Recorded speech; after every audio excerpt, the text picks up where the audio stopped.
Ces plateformes, elles visent à permettre l'accélération, à permettre le partage de compétences et mettre à disposition des outils au meilleur niveau possible dans une compétition mondiale.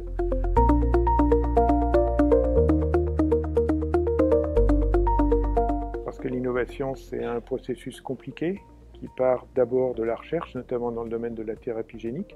On a besoin de capitaliser sur les résultats de recherche pour créer des activités qui vont avoir une finalité industrielle, socio-économique, mais aussi sociale, puisqu'on cherche des thérapies. Parce que aussi, tout résulte d'un écosystème où beaucoup d'acteurs vont travailler ensemble et agir dans le même sens et proposer des solutions qu'on va appeler des innovations qui seront intégratrices de toutes les dimensions nécessaires à leur réussite.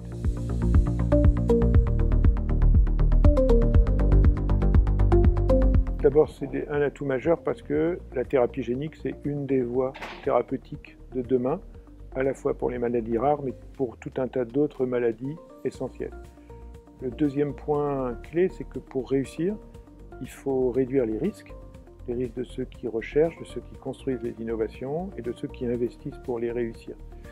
Il faut booster la dimension progrès industriel et la capacité à en faire une réalité. Et ça demande d'avoir des plateformes qui vont permettre de tester et d'éviter à la fois le risque et de permettre l'accélération.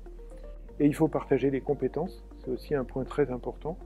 Les plateformes vont permettre de mettre à disposition des compétences à tout un tas d'acteurs qui ne les ont pas a priori, et donc de favoriser leur initiative d'innovation. Le dernier point tout à fait important, c'est l'attractivité à la fois des chercheurs, des entreprises et des talents qui vont prendre la main sur les prochaines innovations et consolider aussi les équipes de recherche.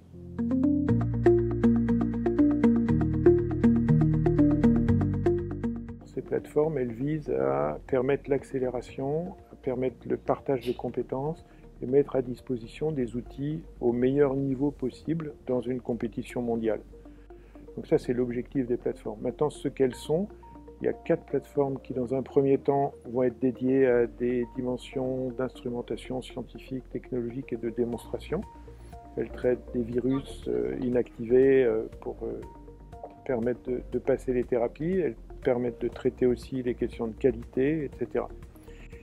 Il y a 2 plateformes qui vont être dédiées aux questions de bioproduction, c'est-à-dire au passage à l'échelle. Une qui va conforter une plateforme existante de la PHP et puis une autre plateforme qui va permettre de traiter ces questions de bioproduction et de démonstration. Et puis enfin, et c'est essentiel, il y a 2 plateformes qui vont être dans le domaine digital, du numérique, qui vont consolider les données et qui vont permettre d'avoir accès à un grand nombre d'outils, dont les outils d'intelligence artificielle qui apparaissent importants pour traiter ces données massives.